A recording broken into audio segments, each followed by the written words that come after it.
สบายดีสวัสดีพ่อแม่พี่น้องมื้อนี้พบพ่อกันเนาะมื้อนี้เฮาสิมาแกงหน่อไม้เนาะมาแกงหน่อไม้กินเที่ยงเนาะทุกคนนี่หน่อไม้เฮาหากระต้มร้อนๆย่ากินนี่เนาะน้ำจะน้ำ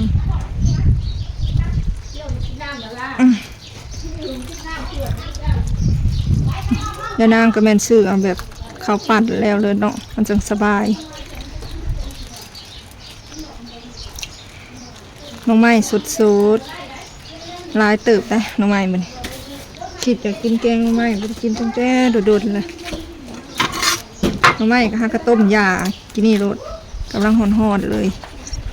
ว้ายพอแล้วน้ำถือเสือพอดีเลยเต็มหม้อแตกจั่วพ่อแม่พี่น้องเอามีดปาดแตกจั่วเลยมื้อนี้น้ำจะนั่งทงใหญ่มันเลยมันลายตึกมือนะซองทงยังน้อยหนึ่งมื้อนี้น้ำจะนั่งทงใหญ่ตึกเนาะ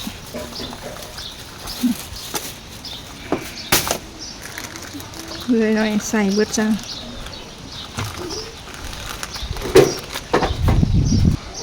มาข้างไฟมาปรุงน้ำหลังนะคนเต็มหม้อเลยเนาะโอ้แกงหน่อไม้เขา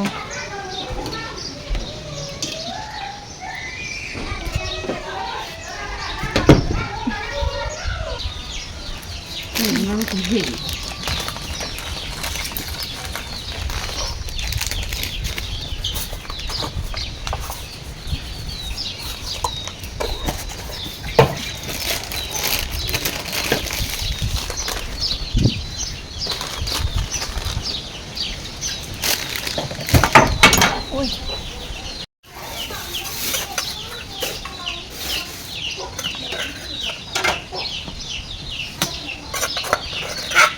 ยืดหยุ่นน้อย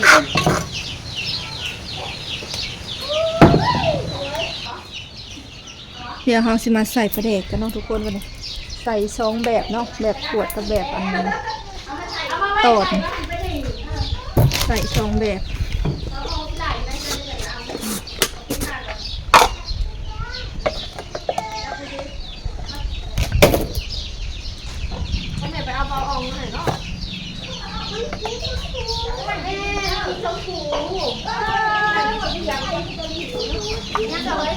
ตอนนี้เขาก็ปรุงเครื่องแล้วเนาะทุกคนใส่เป็นหมักพริกดิบเนาะแกงหน่อไม้มันจึงแซ่บ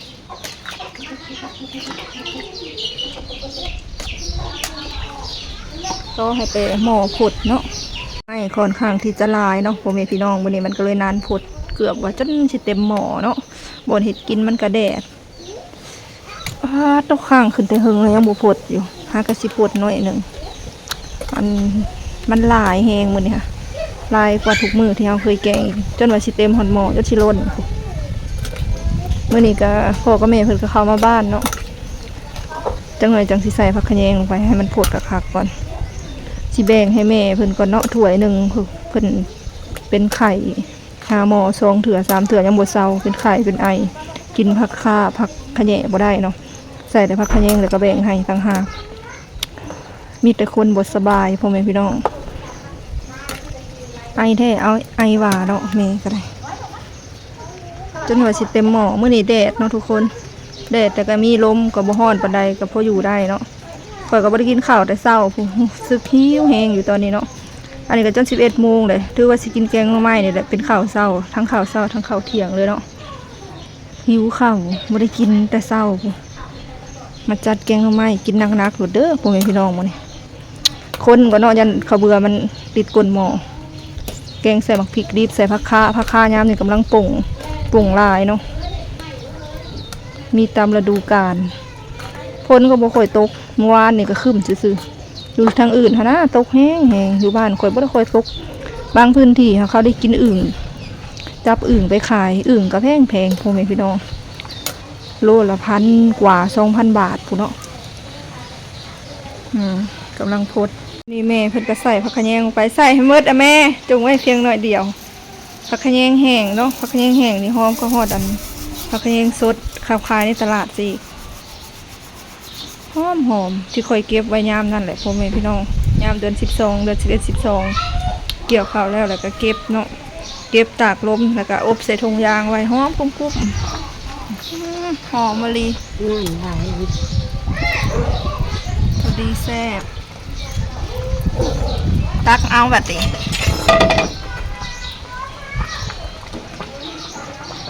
ปวดหัว กินเนี่ยบ่ บไดซีมซ้ำจักจางจักหยัง เป็นไม่ได้หรอกน้ำลาย เจ้าหมักจางอยู่แล้วตักไปโลด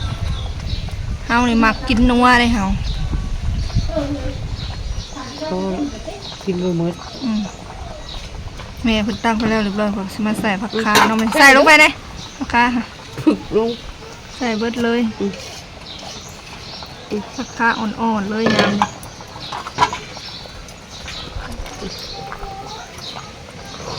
ตำบุฟเฟ่ต์แหลมเป็นไหม กินผักคาขึ้นมาเลยแล้วพ่อแม่พี่น้องตอนนี้ก็แล้วเป็นที่จะพ่อเด้อพ่อแม่พี่น้องมากินกันเนาะนี่กินก่อนหมูเลยเนาะแม่ก็จะกินดูคุณก็จะกินดูพี่แบ่งแยกกันมาเด้อกินแกงหน่อไม้นำกันเนาะแกงหน่อไม้ใส่ผักคาแซ่บๆนี่อันนี้สิเป็นลาบไก่เรือมื้อเช้าเลยเนาะข้าวเหนียวดิจกจนบ่ได้เหนียวคือข้าวหุงเลย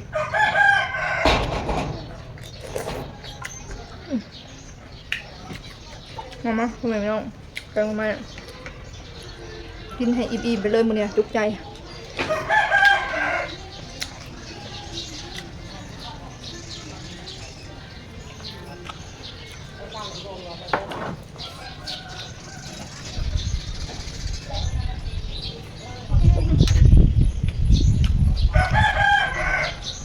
เหนียวเรียรอเขาไม่ได้เพิ่งไปนะธรรมดาผสมข้าวเย็นมูมีนะข้าวเย็นมูมีกับหนึ่งจะไม่ทำหนึ่งนะเหนียวไม่รู้หรอแกงไม่มูมีพักเมียง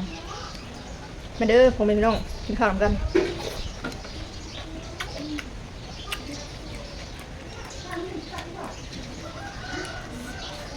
แกงทำไมเต็มหม้อมึงเนี่ย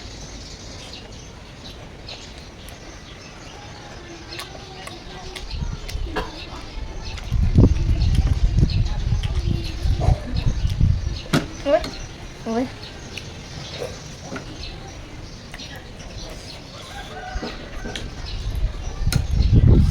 จักทำไมยังรวมมิด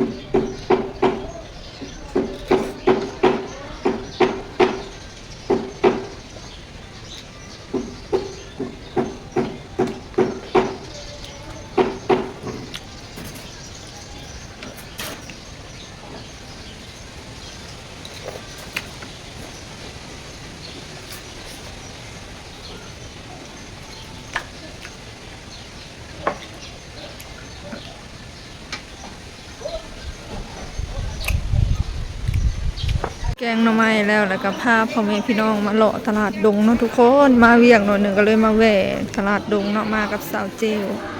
กสิพามาเบิ่งของอยู่ของกินอยู่ตลาดดงเนาะพ่อแม่พี่น้องอาหารป่าอาหารดงมีเบิดเป็นตาแซ่บขนาดมากไม่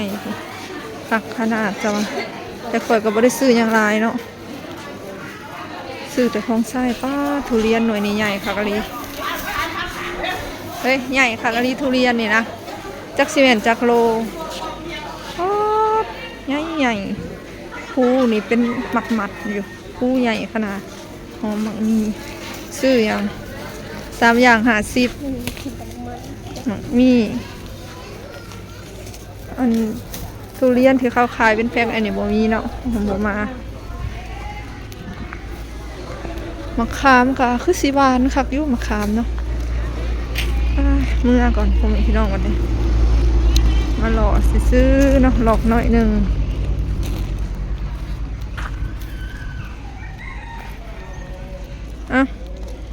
10,000เมื่อก่อนพ่อแม่พี่น้องอันนี้แหละได้แต่อันนี้แหละสันไลกับแป้งนัวนี่